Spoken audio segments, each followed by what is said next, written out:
Welcome to Makers International, a podcast of makers, connecting with makers from all around the world. Here's your hosts, Jamie Page, Chris Cute, and now, Richard Morley. Hello. Good morning, good afternoon, good evening, good night, good times, whatever time it is and wherever you are listening. Joined with me, as always, Mr. Chris Cute. Cheers. How are you? And talking of no, we can't do that. We won't do that. It's Jamie Page. Hello. How are you doing? How is everyone this fine week? Good. Good. Not bad. Excellent. I'm going to say a quick shout out to, because I completely messed up the order of it last week. I'll try and kind of do things in the same order so people at least can expect to know that nothing's going to happen or weird things will, but they'll be in a particular order. So I'm going to shout out a few of the live audiences I generally try to remember to do. They are people like, obviously, Andy Pugh, because he's here to find out the answers to his questions for each show. We should call this the Andy Pugh Show, really, shouldn't we? We should. There we go. But also, we've got some regulars in tonight. So hi, Andy. Hi, Andy Heel from Edge Bespoke. Dale, Maple Tree Studios. Kareem, Steve, the silent partner, Caitlin, the cat. That's Steve Harneal, the silent partner, not somebody called Steve. Anyway, we'll brush over that. And Steve Coombs, and other people as well. Don't forget, folks. Pam from Highland Boxes. Hi, Pam. Nice to see you this week. Pam, we've got half the sponsors in the house. We've probably got sponsors here. I better talk about the sponsors. Hang on. As always, tonight's show is brought to you in part by Is Glyn in? I don't know. We'll ignore Glyn from Highland, from Yorkshire Grit. I mean, the wood turns abrasive paste, but we better mention our friend Chad over at Mancrafting, Pam from Highland Boxes, and also Steve Harneal from Harneal Media. He's the guy that does the website that Jamie pretends to take credit for. He used to actually take credit for it, but now he only pretends to because we finally found out what was going on for real. And now I've bigged up the website so much, I probably should tell you where it is. It is makersinternationalpodcast.com/sponsors, and literally all the information about our awesome sponsors are on there as well. We probably should mention Andy Pugh again because I think he's got some. Has he got some random list of questions from the week? Of course he does, and he has several really good ones, and one rather kind of funny one. But we'll get to those in a second.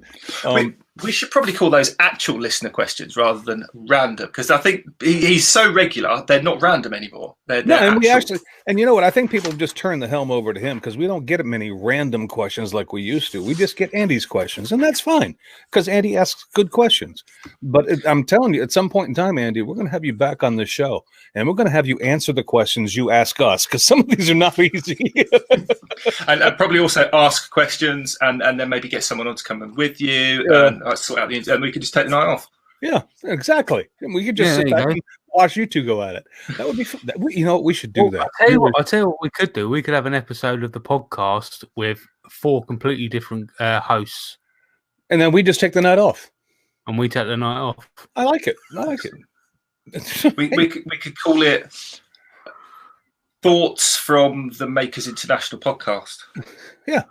Because Andy's got his own podcast as well. He's got his own podcast, and he pretty much gives us the fuel for ours as well. So he's effectively runs 2 podcasts. Well, Andy, we love him. Anyway, we'll get to your questions in a bit. But I think Richard probably it could be like Jeff Dunham sitting in the middle of us, can't he? Like you got Ahmed the terrorist, you got Peanut, and you got Crispy and Water. I love Jeff Dunham. He's funny as hell. All right, Richard, do you want to get past the life lessons and we get into the topic? Well, you're not going to learn much in life from me. So if you guys have got a life lesson, I'll hand the floor over to you. I'll give it to Jamie because Jamie actually has one. Yes. Whoa! Hang on a minute. Let me get this straight. We're passing. Me and you are passing this up to give no band-aids this time, Jamie. He's got no band-aids this week, and he actually has a useful no band-aid this time. I actually have a useful tip. Yeah. The useful tip is always make sure you have a magnet in your workshop. Reason being, I was changing one of the tips out on on my tool today from a negative rate, from a normal one to a negative rate cutter, and I left the pot open, and the pot went flying.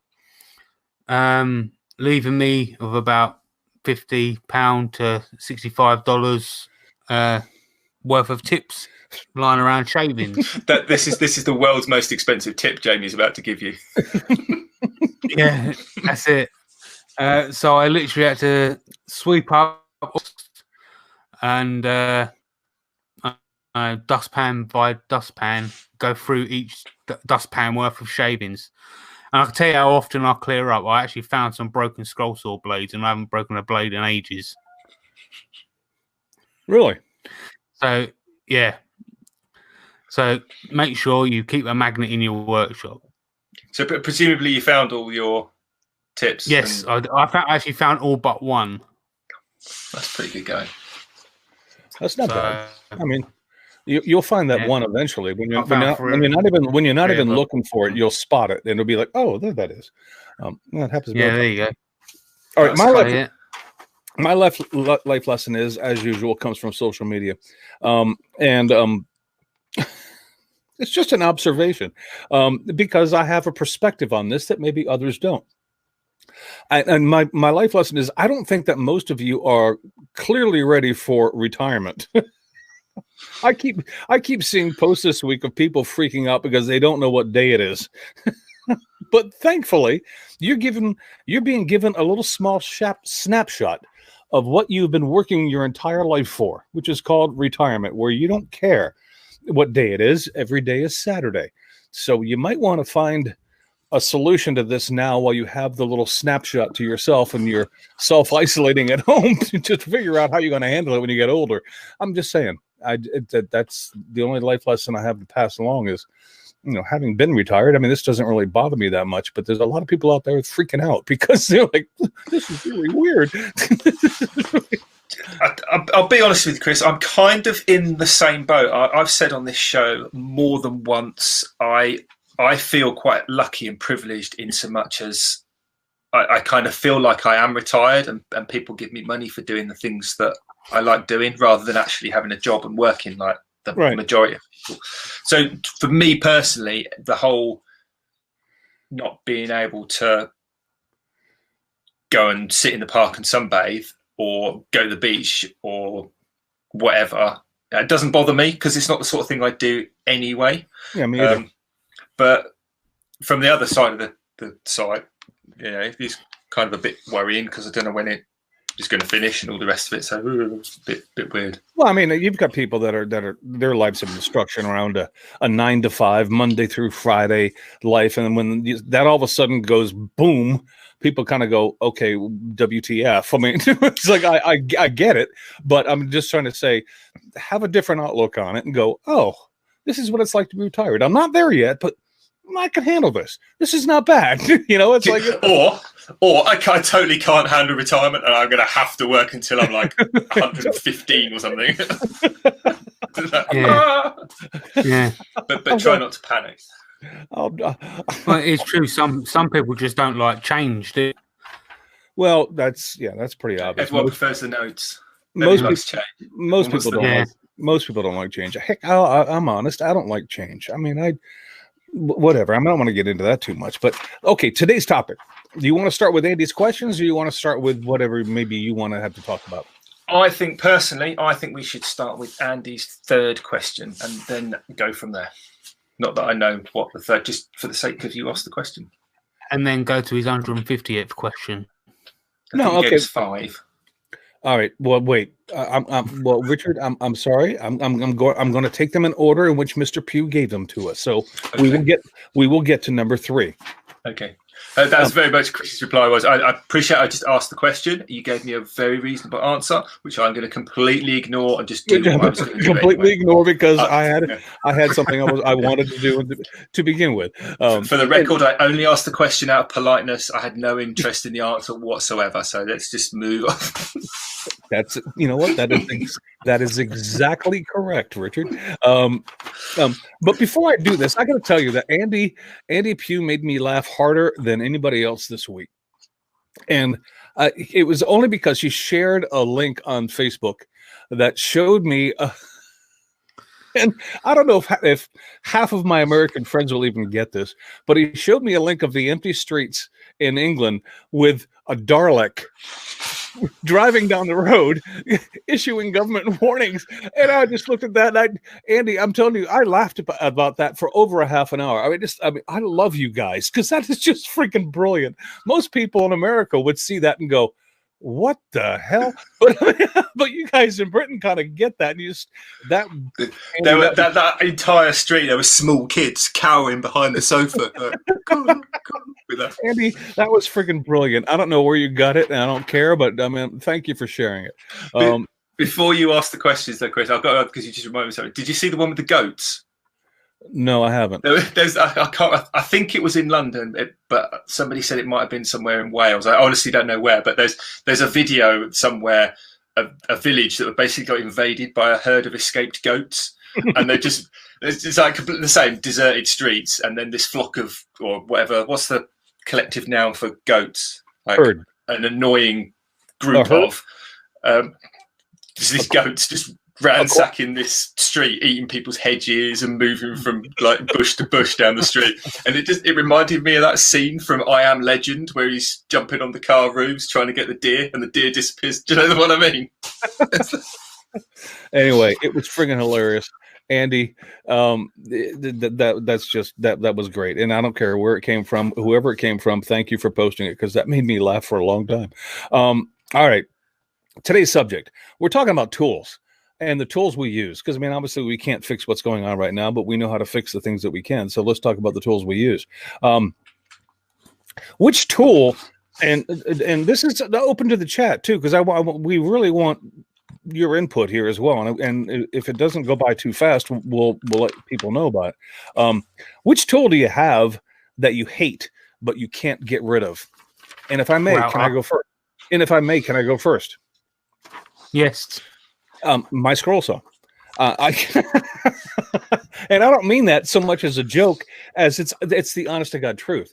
I can't get rid of it because there are times when I need that thing, but I just don't like using it. So I mean that would be mine, and I don't mean that as a dig on Jamie or the scroll saw community. It's just personally me. That's the tool that I hate, but I can't get rid of. There's a sentimental reason behind why you own a scroll saw, though, isn't there? Oh, there is absolutely. Would that have something to do with it? Yes, it does. It has a lot to do with it. Otherwise, I would have bought a new one long ago. Yes, it does.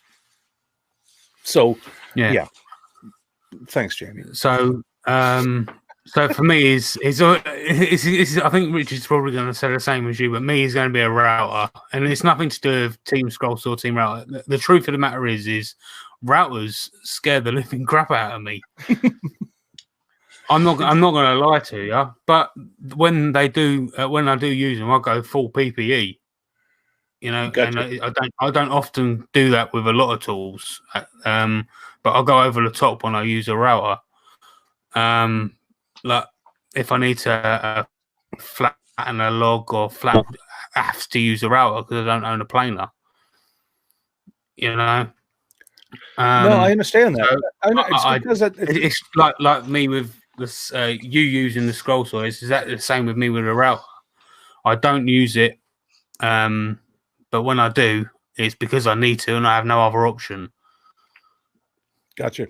No, that makes sense. What about you, Richard? Do you have anything that you currently have that you really don't like to use, but you keep it around just because you know you have to use it at some point in time? Yeah, I think there's going to be two. One of girlfriend. No, not at all. That's like that's the thing that you, above all else, because for me it all starts there. You know, that's like the permission, then and the kind of the space allocated for all my crazy mess that starts with. So without the girlfriend, it all fall. That is the keystone in the bridge. Without the girlfriend, everything tumbles down. Anyway, that's an aside. I was actually going to say it's probably either the scroll saw, which actually technically is Kat's, because I gave my old scroll saw to Sophie and to make it safe, and then Jamie gave his scroll saw, which was the exact same model, to Kat like the week before, or so there was like this 2 week period or week period where I actually had two in the workshop. In fact, three in the workshop because Jamie. I actually gave you a broken one, didn't you? Yeah. So it weren't broken. It was the spindle lock, wasn't it? That was broken.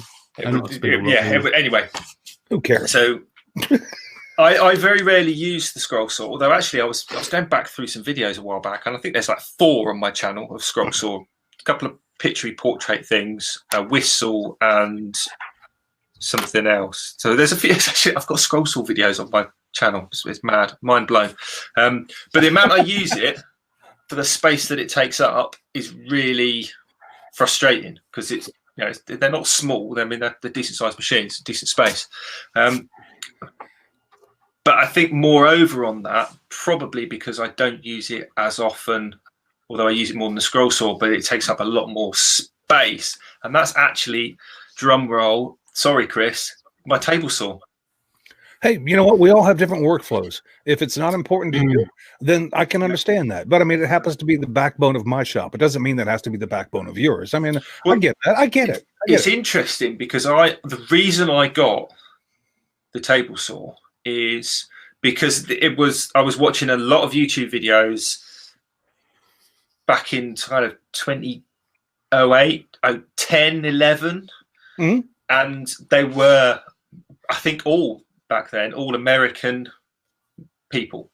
So it was Laney, it was Steve Carmichael, it was Stumpy Nubs and Mark Spagnolo and Steve in Marin as he was then.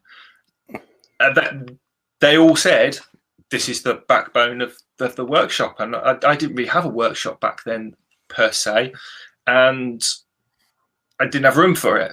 And then when I did, I got it. And I was like, you know what? After a couple of years, I don't use it that much. Well, you know what? That's because it's the work that you do. And there's easier ways to do it. And then obviously you have limited space. And so, I mean, even the table saw that you have, that Makita, I believe that you have, it's not exactly huge, but I mean, it takes up a fair bit of space. Do you know what? It actually is quite big because you can rip a full sheet. It's got like 2.5 foot rip capacity on one side of the blade, so you can rip a full sheet. It's a sight saw, so it's meant to be enormous. I got it because it was the biggest tabletop I could get for that budget. Right. But I've actually been reduced. I've been taking the extensions off slowly but surely to get it down to the smallest size because I don't use it as much as I used to. And that a lot. No, that's understandable. All right, next question. Weird. And actually, I prepared for this because I have a show and tell I can do for this, but I'll let you guys go before I do. Andy's question is, do you have any tools that you use that are irreplaceable for sentimental reasons? Richard, Jamie? Yeah. I definitely have. I do, really. Well, that's short and sweet from Jamie. Yeah, here we go. A branding iron. Tony Relu made it for me. There you go. How often do you use it? Fairly enough. I was going to make my Maker coins for Maker Central app with it, but obviously it got delayed, so. All right, awesome. So I've got a number 4, I think it's a record number 4 hand plane that was my grandfather's. And I do still use it. I don't use it all the time. It lives in one of those little Klein kind of pencil case Ziploc bags.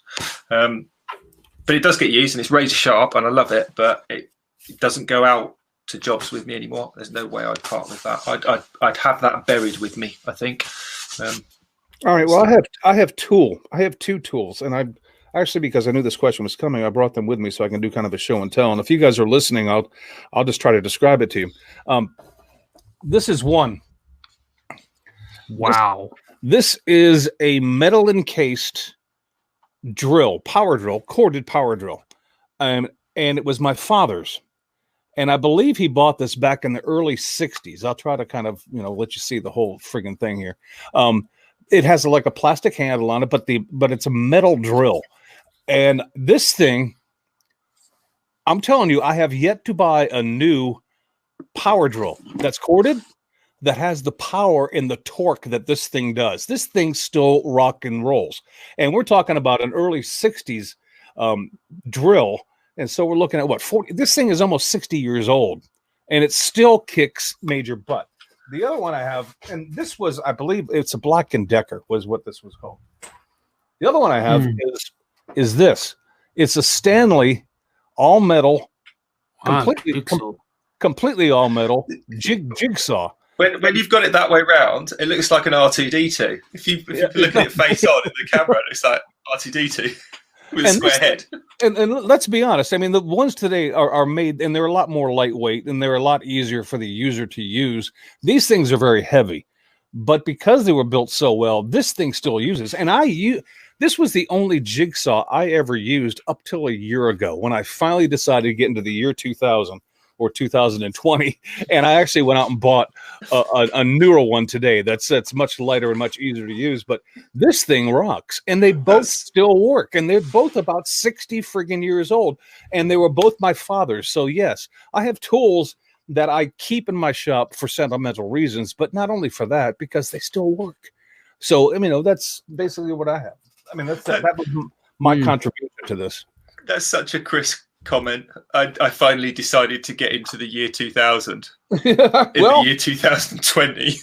Well, I mean, hey, let's be honest. One fifth the way through the century. I live in the 80s. I'm trying to catch up, guys. Give me some love.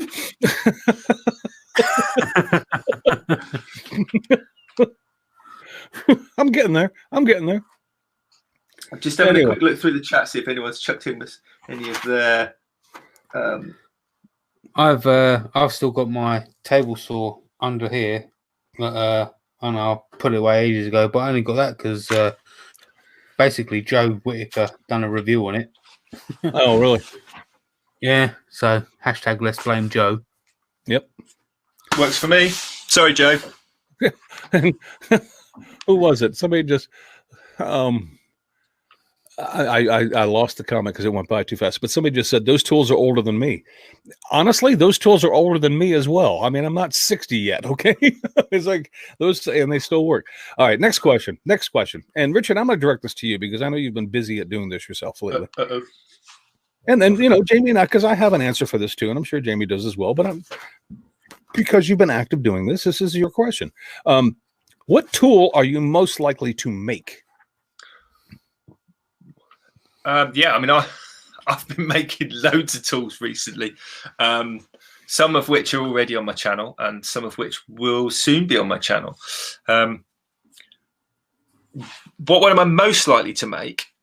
Not including what I've already made, the one that I'm most likely to make is a mallet, like a carve, the carver's mallets, like the brass ones that you see, which are like a cylinder, but rather than being like a T-shaped hammer, they're all in one. Everything's in line. Do you know the ones I mean? Yeah, I actually have a wooden one like that. But yeah, go ahead. So, one like that, but made out of high density polyethylene and with a leather handle that I'm going to use for my leather working, for doing like hitting my pricking irons and embossing tools and stuff like that. But I've been making loads of tools recently. I've got quite a few. What was the most recent one? Oh, well, you just did a premiere where you showed people how to make a drill press. So yeah. So that was. I mean, I made that a few weeks ago now, but that was the classic. Is what I'm doing at the moment. Is I've got like a project in mind that I want to make, but then there's like a leapfrog of things that I want to make the thing to make the thing to make the thing, and then going back, and it kind of started off with that advice. But this will be, I think, my next video. I'll show it. I won't tell people what it is, but I will show it in the video for the live. I know exactly what that is, but I won't spoil it. But this is actually a replacement. Where's the other one? Have I got it? Yeah, I've got it. I made like a really simple one out of just softwood, and because I use it as a smashing hitting thing. Yep. And I broke it, so I needed another one. I thought I'll just make another one.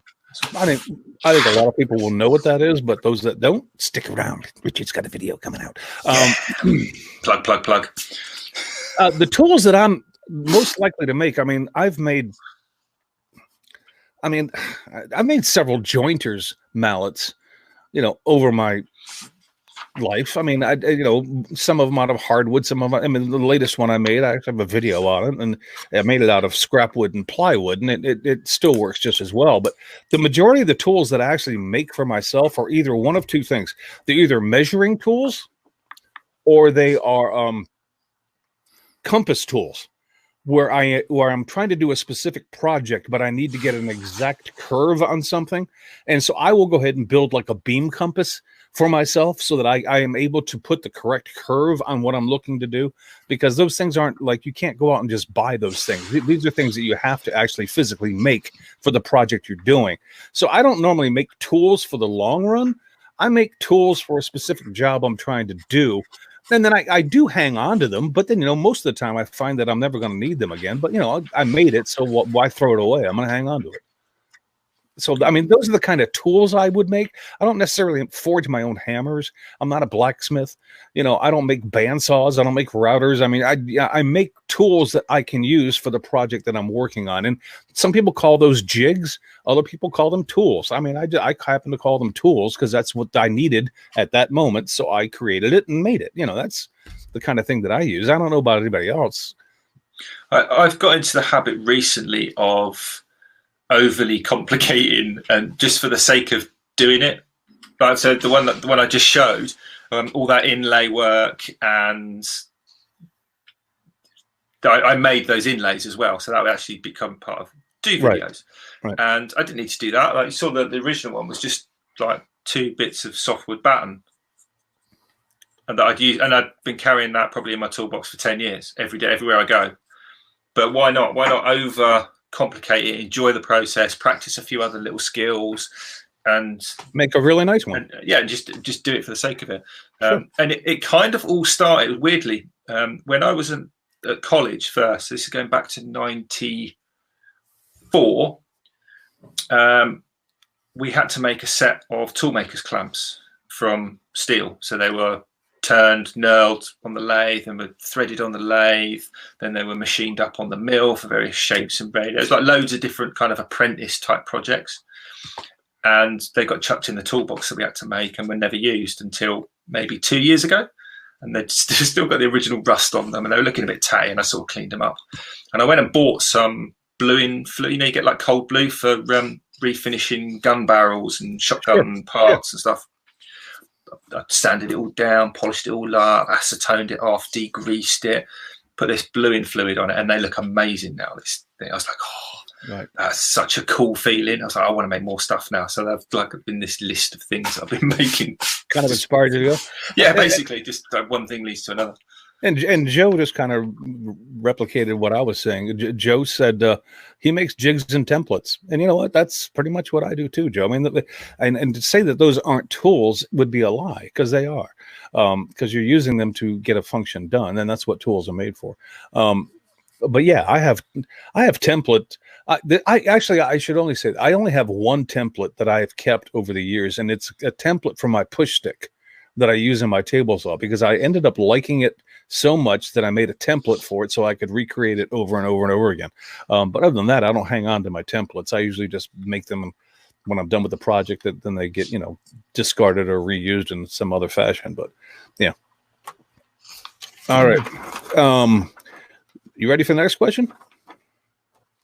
Yeah. Sorry, I was trying to go through the comment. I just realized that my this is an opinion question, so there is no right or wrong answer here. It's just, yes. However you feel. Okay, then the answer is no. If Richard says yes, my answer is no.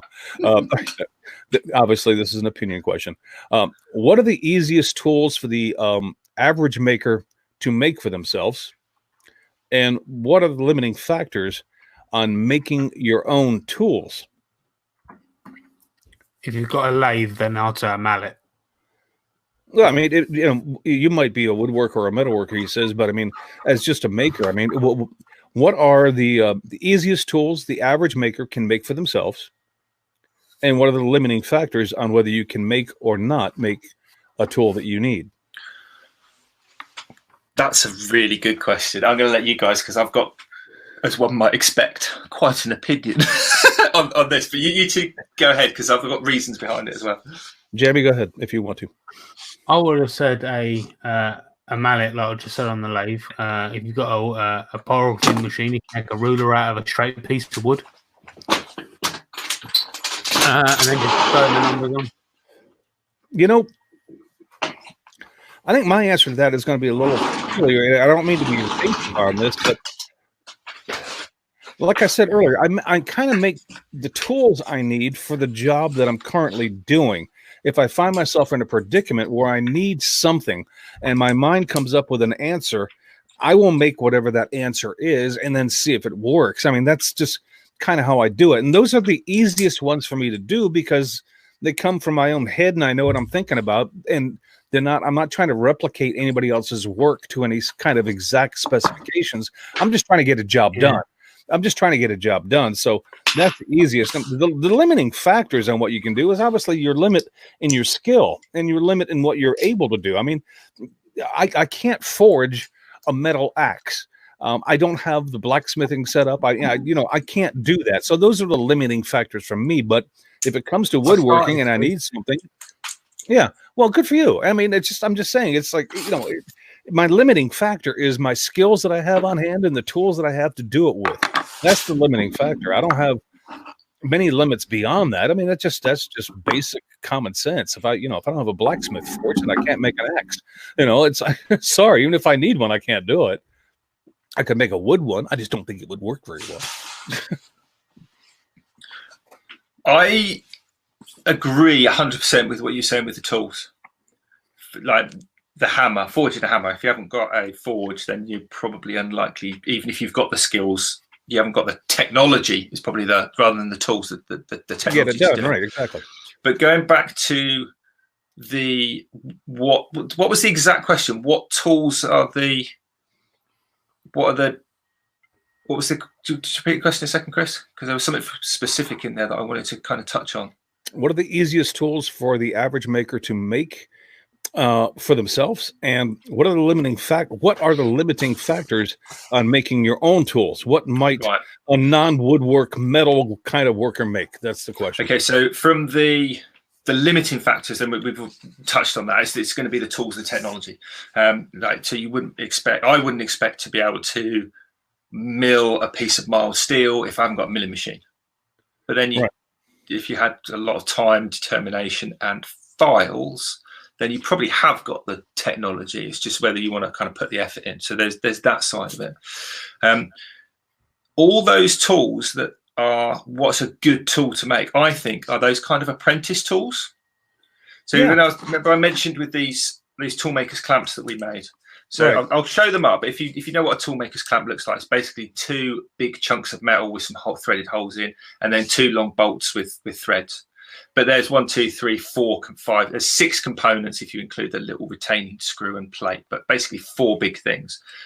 But they're all very simple skills that they kind of teach you or practice you in. There's a bit of knurling. There's a bit of threading, a bit of drilling. Yeah, they're very small things. But that is if you have the ability to do that kind of metal work. With the technology. But actually, if you ignore that, because you could do this in wood as well, don't forget. Or, you could still probably do this with files and some taps and dies. But ignoring the kind of technology, let's just take it whatever thing you pick, whether it's a mallet, as Jamie said, or a set of clamps that I've got in my hand. The skill that you mentioned, Chris, the whole point of it, I think, is about kind of practicing and refining the skill. Mm-hmm. So if you pick something like a mallet, you've got quite big tolerances. Yeah. So if you get a rough finish on handle, it might be a little bit uncomfortable. It might take you a bit longer to sand it. It might not be the perfect shape for you, but you can still hit things hard with it. Yeah, exactly. Yeah? With these, I don't know if you'll be able to see it on the camera, but right on this corner, where my finger is, there's like a little circle. I don't know if you can see that. Is it coming up? Basically, when I was making the milling, I was setting the machine up. I went bang with the drill, with the end mill, like just doosh. So it's got this big old scar in the side. There's a couple of those in different places. That doesn't detract from the fact that this clamp will still clamp things. It just makes it look a little bit ugly in that spot. So it's not perfectly refined. Well, who cares? Exactly. So tools that really have got an inherent tolerance in their final thing would be the ideal tools, I think. So clamps, not squares, because if you're a little bit unskilled or a little bit unlucky, you'll never get it right. Yeah, it won't be square, and it kind of needs to be square. Whereas if you make a a bevel gauge or a sliding bevel, it doesn't have to be square because it's movable. Do you see what I mean? So and it conforms to whatever angle you're using. Right. I got you. Totally. So there's loads of little rough bits on this because I was just messing around. So you can see where the screws are and it's not been kind of finished. And there's like a little bit on the end of it. You can see right on the very tip, there's like a dodgy looking bit, but it still works as a sliding bevel. So they're the kind of tools I would say to make, the ones that don't need to be beautiful or high tolerance. All right, now I want to bring the chat in here because there's been some folks chiming in. Karam, who said he made a tap wrench using only hand tools. Well, that's cool. Yeah. That's a classic apprentice tool, that is. Exactly. And William Rose said he made a scratch stock, which is, cool. I mean, that's another like type of apprentice tool you can make. Yeah, or even mortise gauges and stuff like that. Scratch stocks, mortise gauges, marking gauges are if they're kind of a similar ilk design, the skills required to make them are fairly translatable. Right. Scratch tools as well. They're another good one. There is this one dude that makes ice picks. Oh yeah, that's that Jimmy dude. Yeah, and I don't. To this day, I don't have one of those. And I Jimmy lives like 45 minutes that way, and he and I don't have Thanksgiving dinner together. Trust me, but I know the guy pretty well, and I've never even asked him for one. It was like I just don't have a use for it. I mean, I guess because I've never used one, I don't have a use for it. And so if I actually had one and used it, I might go, holy crap, how did I do without this thing? I don't know. I just, buttons and eyeballs. Jamie, what are you showing us? That's a Dirk. That's a mini Dirk, isn't it? That's one of, and I think that's an official mini Dirk as well, isn't it? Yeah, Little Noodle gave it us. There are a few. There's not many of those official mini Dirks. And I'm just trying to explain it to people who may just be listening to us later. Jamie held up some square blocks that resembled a human form that had little, googly eyes on the top and then a bunch of buttons on the base. And I was like, I have no idea what the hell that is. But anyway, all right. It's because you're not on Instagram. Dirks works on Instagram. Go and follow her. Oh, well, Jamie, I got a question for you from Ian in the shed. He says, well, I'm going to ask the question because, you're the lathe guy here. I mean, I'm no professional. On another note, he says, if you were making a mallet on a lathe, what sort of wood would you make it out of? Anything hard. So like a hard maple would be good? Yeah, walnut would be another good one. Hickory? I'll tell you what, hickory. If you're able to, get hold of I forgot what the name of the wood is now. Them bowling green bowls. Lignum vitae. Yeah, the old bowling balls. The old woods. The old woods. If you're able to get any of them, that's like the highest on the Janker scale. So yeah, if you're able to get any of them, they'd be perfect to make a magnet. I'm brain now. A mallet out of. Just be ready to sharpen your tools very often if you use that wood because they will become dull very quickly. So. Very much so. Oak is another good one. I like making the carver's mallets out of oak, or the carver's sort of style. Because the one that I have is actually made out of elm, and that thing has yet to dent. I mean, but maybe it's because a carver's mallet you don't really use in a heavy capacity. You're not banging on a carving tool. You're tapping it more than anything, and all you really need behind that mallet is the weight. You're looking for the weight behind it, and so that requires a denser wood. And so elm is the one that I have, and that just seems to work for me. But I mean, I don't think you need to worry about the Jenga scale on a carver's mallet because you're really not going to be using it that hard. Yeah, so I just got my head confused then. So when I said carving mallet, I meant like the joiners, the square mallets. Okay. The Boy Scouts tent peg mallets. That's what I was thinking of. That's a jointer mallet. Yeah. Okay. That's the jointer's mallet. The carver's mallets are like the round ones, aren't they? Yes. They tend to be like the heavy, the mass, like a yes, exactly. But the jointer's mallets, those ones you tend to really pound on, because if you think back to the old days when people had wooden handled chisels, they might be doing big framing, boats and stuff. They'd be hoiking on those pretty hard. Almost like mauls. So a quick tip from Wayne the Woodturner there: if you're in the UK, you can go to car boot sales, and your chances of finding the Lignum bowling balls there is usually quite high. Because people don't usually know what they're for, apart from bowling with, obviously. I mean, are they expensive? Because honestly, I don't think they're very prevalent here in the States. Some people that know what that know the wood, then they try selling them for stupid amounts. Okay. So I've been to boot fairs, and just because they've got an old plane there that's made out of wood, I think they can charge £50 a plane. And it's like you haven't got a clue, have you? I have 2 planes, wooden planes frankly, I use both of them. I just don't happen to be that much of a hand tool guy, so I don't use them that often. But when I need to, they're a really nice tool to put a final honing edge on something that you really need to join together tightly. And one of them was given to me. One of them was given to me by Tim Sway. The other one I bought at a flea market. And the one that I bought at the flea market was actually better than the one Tim Sway gave me. I mean, I got that one for free, so I'm obviously not complaining. But the one I bought at the flea market, you know how much that cost me? It was a wooden plane, and it was made out of solid oak. The whole assembly was there. The handle was intact. All I needed to do was clean up the blade and sharpen it. That cost me $5. Nice. And it might have been because the guy didn't know what he had.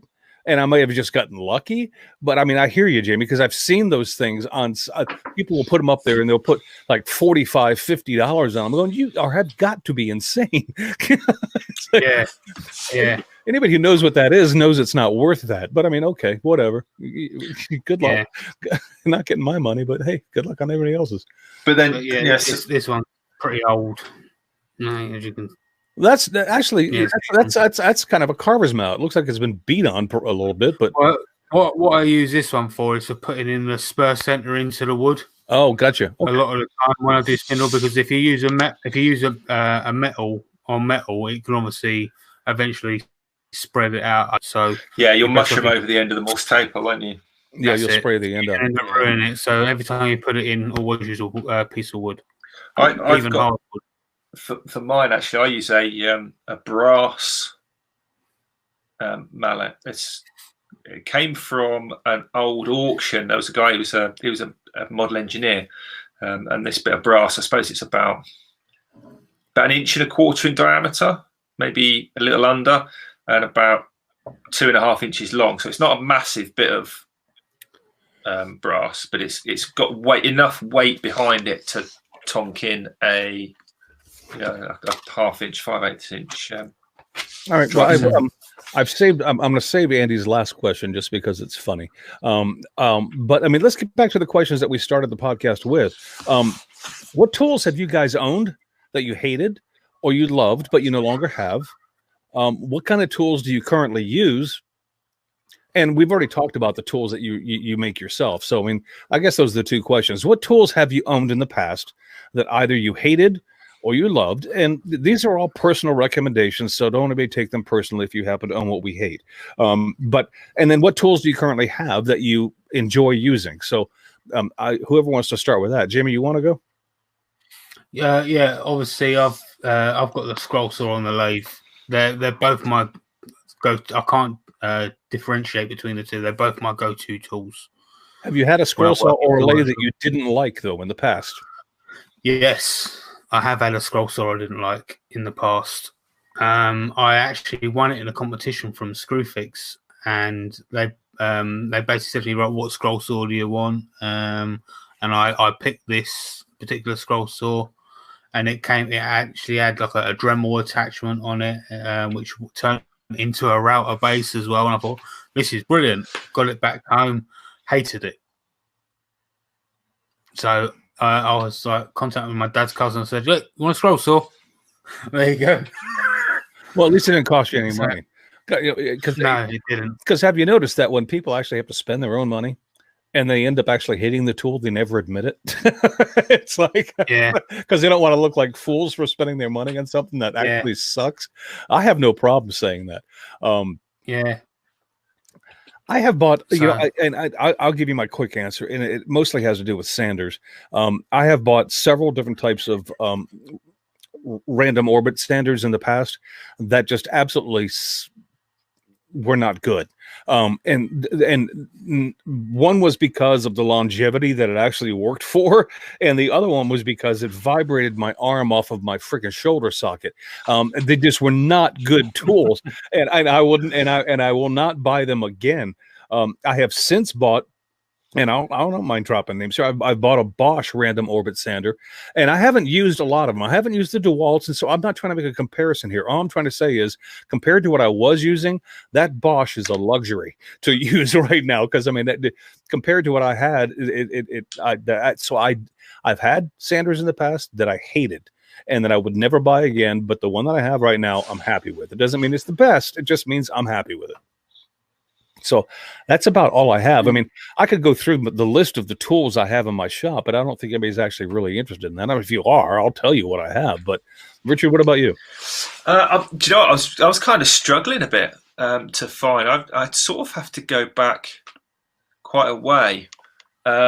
Electric planer has got to be. That's a dangerous friggin' tool, man. Yeah, it is. I mean, oh man. Jamie's afraid of a router. Don't ever buy an electric planer, Jamie, because you will freak the hell out when you use that thing.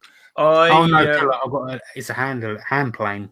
Electric hand plane is what I'm talking about. Yeah, that's what I meant. Electric hand plane or planer, not like a stationary plane machine. Yeah.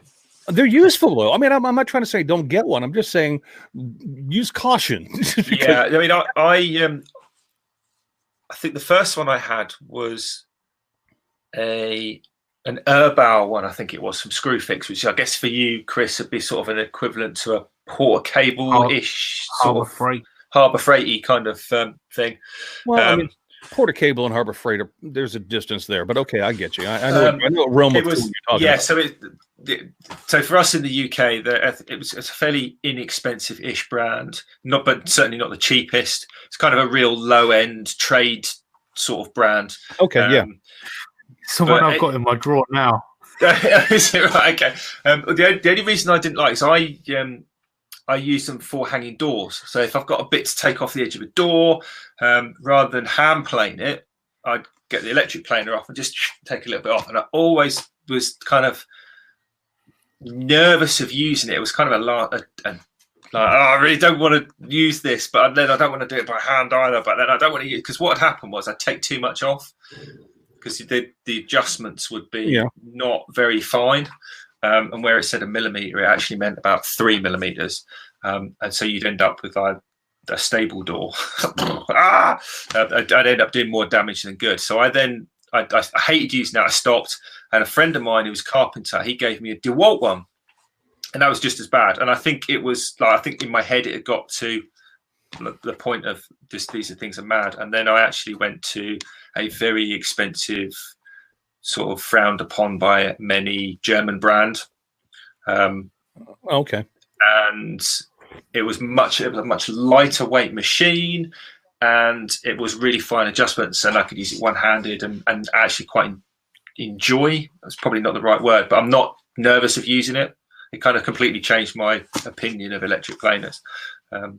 So that's probably the one that I hated the most. And electric planers, if you know how to use them, I mean, they're incredibly useful. I'm just saying that they're a dangerous tool. If it's the first time you've ever owned one, make sure you know what the hell you're doing before you turn the freaking thing on, because you can take a finger off in a hurry with one of those freaking things. It's just, you gotta be careful. I've got a kind of a funny story, because Chris obviously mentioned sanders. Richard mentioned the electric plane. So my next door neighbour was out in her backyard, and she was sanding down some kitchen cabinets because she wanted to take a lip off of the doors, because she didn't like the profile it gave. and she was out there with a basically just a palm sander. I said, look, if you want, I said, I've got a random orbit sander, which she broke and replaced. And I said, how much are you actually taking off? And she was like, and it was quite a bit. I said, look, I've got an electric hand plane. Do you want to borrow that? And she was like, yeah, all right. She basically went and took half the blooming door off. Oh, kind of need to adjust the depth of cut. Wayne the Bigfoot Woodcraft mentioned that he has a Bosch random orbit wired sander, and he also has a Ryobi one that's battery operated. And he says the Ryobi, in his opinion, is far superior. And you know what, Wayne, I'm not going to argue with you. You may be right. I've never used the Ryobi battery powered one, so I'm just saying this is why this is a personal thing. Whatever works for you works for you. It doesn't have to, nobody is going to tell you, well, this is the right tool, and if you don't own it, then you're doing things wrong. I mean, it's all about what works for you. And, you know, I've just never explored the world of random orbit sanders beyond what I actually needed. So you may be right. I mean, Wayne, I don't know. Joe's made a comment here with the electric planer. He says you always get the chunk at the start because they snipe really badly if you're not careful. That was another reason I hated it. The amount of doors I'd hung originally, they got like a little nick off the end. But the way you get around that, Joe, with electric planers is when you've got that, because the way they work is the infeed or the toe is slightly higher. Yeah. But that's what gives you your depth of cut. If you can make that as fine as you can, it's better to do several really tiny cuts than one big cut. But when you line it up on the end of the work, you get the toe on flat, and that's where your weight is. And then you plane, and it doesn't snipe the front. And then when you go at the back, as the toe comes off, your pressure's on the back, and you can with an electric planer get a perfect non-sniped pass on there. It's kind of the same idea that you would use a router with on wood that you know is prone to splintering. And what I normally do with a router, like on an oak, because oak tends to splinter pretty easily, is I will always put a sacrificial piece in the front of the board and a sacrificial piece in the back of it, so that when the blade actually enters the cut, it's entering the sacrificial piece. And then once it gets into the oak that I want to actually route, it's doing its job. And then when it gets to the outfeed portion of it, which is where most of the tear out happens with a router, it's actually into the scrap piece. And I don't really care what happens to it. It's just, it just depends on how you want to use it. You can use a hand plane or an electric plane the same way. Just have a sacrificial piece at the front and at the back, and you won't have that problem. It's just, hey, if that helps anybody out, then I'm glad. Especially on and not so much on the long grain, but if you're going on the end grain, exactly. Then absolutely. Another way you can do that if you're lazy like me is when you take the last little bit out, you can do a slight back cut or climb cut, and that actually is safe because it's not going to run away from you if you're expecting it. So just as you come off the end early, go around the edge, and then just back cut on the. Then come back on it. That's actually why people say you route the end grain first, and so that I've seen people do. So I route the end grain first. So I'll do one end of the board, then I'll do the other end of the board, and then I'll do the two long grains. What it actually means is machine the portion of the end grain before you machine the long grain, because if it's going to splinter out and you're machining the adjacent edge on the right angle, you'll machine it off anyway. Probably you'll cover it up. You'll be able to cover it up. Exactly. So another little top tip for that. There you go. All right. Do the thing, by the way. You know what, guys? I have really, really enjoyed this conversation because it's just a really nice break from all the BS that's going on. Anybody got any shout outs? You guys want? Well, I forgot. Jamie's got a freaking sing. Okay, that's a downfall. But can I delay Jamie's singer? Sorry to butt in there. I think Kareem's made a really good point. So thanks, Kareem, for me noticing this good point. Also, it delays Jamie's silly song, but it's a very valid point. So Kareem's basically saying this. Thank you. There's cheap tools out there that give you really good value for money. It's just finding them. It's like the Aldi and Lidl stuff. So you guys have got Aldi and Lidl in the States, haven't you? No, we've got like the Harbor Freights and things of that nature, and I agree with them 100% because I'll tell you a story. I actually have a palm router that I bought for $20 from Harbor Freight. I have absolutely, it's mostly made out of plastic. So I have absolutely zero faith in this friggin' thing. But every time I've used it, it's worked. So there is value there. I mean, I spent $20 on a palm router.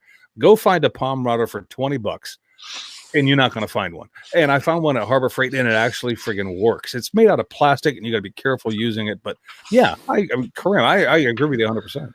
I think the secret to that is not expecting too much of it.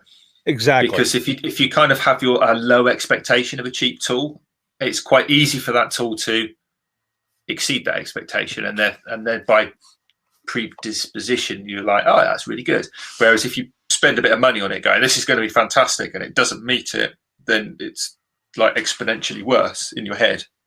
But yeah, totally agree with that. Yep. Are there any comments? Keep your comments coming, people, and we can delay Jamie a bit longer. No, let's just get it over with. Jamie, go ahead. I just give me time to get my headphones off. Jamie's page. Awesome.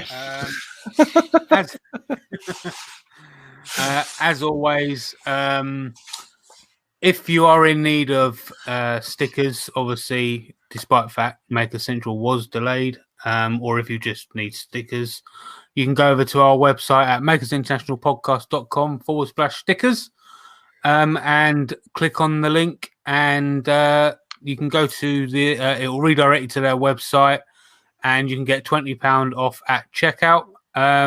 It's a one email, one use kind of thing. So if you've used that website to get your stickers before using an email, you're going to have to use a different email, because otherwise it will not let you get your stickers with the discount. So yeah, there's that. So yeah, that's it for on Awesome. to shout outs. I've actually got 2 this week. Go for it. The first one I'm going to shout out is Arbortech Tools. I'm just going to say big thanks to Arbortech on the over these past couple of days. They put on something called the Global Maker Fest. They had makers streaming on their own channel from people like Paul Jackman, Jimmy DeResta, Tim Sway, Cole Jacobson, Michael Alm, and many, many more. It just live streams just to keep people busy, and it was it was some good fun on all the channels that I managed to get over and watch anyway. Well, with all the maker events that are not happening, with all the maker events that are not happening, that's kind of a cool thing. So yeah, much love to Arbortech. Yeah. Who else you got, Jay? Yeah, my second one, which is I wouldn't normally do, but I'm actually kind of proud of this project, so I actually want to shout out myself. I've actually got I actually made Pam from Highland Boxes, so go and check out Pam's channel as well while you're there. I made her a wall hanging. A lot went into this. It took us quite a while. Some things I've never done before, or properly before, with resin work and things like that. So I've got a premiere coming out in half an hour after the podcast on Sunday. So the video will be live on the Wednesday release. So yeah, that's my shout out, is myself. Well, you know what? That's fine, Jamie. And you know what? And you provided me a link for all your future premieres. So that link will be in on Wednesday's description as well. So because Jamie typically does a premiere after the show every Sunday night. So if you're interested, then there you go. Link is there. My shout out goes to a guy who probably doesn't need a shout out at all, but I just kind of admired what he did. And it's to Jimmy DeResta. He did a live YouTube on his birthday just this past Friday, and he titled it "Ask Me Anything." Now, I happen to know Jimmy, and I love the guy, and like I said before, I'm not going to have Thanksgiving dinner with him anytime soon, but I know him, he knows me, we get along. And he's a great freaking guy. But I know that and I've heard his life story probably 10 or 20 times by now, so I didn't need to hear it again. But that's, he did it live, and he got a lot of those kind of questions. But if you know Jimmy, and if you love him, and if you really want to get to know who the guy is, then that's kind of a good video for you to watch, because Jimmy is just that down to earth. He's just You know, he doesn't feel like he's anything special. He will treat you the same way he treats the next guy next to him. Even if the guy next to him has $3 million and you have 20, you're the same guy. So if you're interested in and interested in learning about you know, what people call the godfather of our community, then give Jamie a look. I mean, because that was actually a really good video that he did. It was like an hour long on YouTube, and it was a live. And I think that was a first for Jamie. I don't think he's ever done a live before, but it was actually pretty cool. So props to him. And if you have a chance, go back and look at it. I think he put it out on Friday. Richard? Very quickly, and I know we didn't. This could probably come to a surprise. Should I start that again? I'm sure this will come as a bit of a surprise to Chris and to Jamie. But not so much a shout out from the kind of making videos and the things that they've done in the community, in the maker community at least. I want to single out and publicly thank, personally from me, but also from everybody else, James from Molten Make, Pam Harris from Highland Boxes, and also Chris Murray, who's Susie's dad. Chris, father of Dragon Tail Turnings. I always get that wrong because it's more than 3 words. But James from Molten Make is a junior doctor. Pam is a registered nurse, and Chris is an ambulance paramedic. And guys, thank you for what you're doing, what you continue to do, not just for your local community, but obviously the wider community as a whole as well. So particularly at the moment with everything that's going on in the world, but I'm sure there's other people out there. They're not the only 3 doctors and nurses in the UK. There are many, many more. If you're doing that kind of job, then thank you also as well. So that's just my little heartfelt. And I agree. And I agree. These are the frontline. These are the frontline troops we're depending on today, and I don't know if these people are actually comfortable being described as that because they normally do it. And Scott the Blue Light Turner as well. But your efforts are like 100% appreciated. So just please know that. And I don't know what we can do to help you, but if you have a request, then my God, speak up, because I'm sure there's people around the world that'd be happy to help you out if they can. Cool. Great shout out, Richard. Thank you. Without doubt. Excellent. I'm not sure if we're doing an after party free because we're not on Patreon, but we do one anyway occasionally. This is kind of the topic we could probably go on and talk about for forever anyway, but I'm not sure how you guys are fixing it. I know Jamie's probably you're doing a premiere a bit later, aren't you, Jamie? We've probably got 10 minutes. We've probably got 10 minutes for Jamie at the most. So if you want to hang out for 10 minutes after with Richard, let's do that. But otherwise, let's wrap this up. Wicked. So I've said thank you to those 3 people. I'm going to say thank you to all our live listeners that have been joining us this evening. Do you know what? While I'm at it, I'll thank Chris and I'll thank Jamie as well, because they've got nothing better to do on a Sunday night these days anyway. And obviously you for listening. If you are indeed still listening, if you're not, we'll say what we like about you. So until next week, when we're talking about something else, I don't know what, you all take care. Goodbye. Jimmy, I just think he called us both losers. But that's okay. It's all right. Don't worry about it. You guys have a great week. We love you. Please know it. And we'll see you next week. Take it easy, everybody.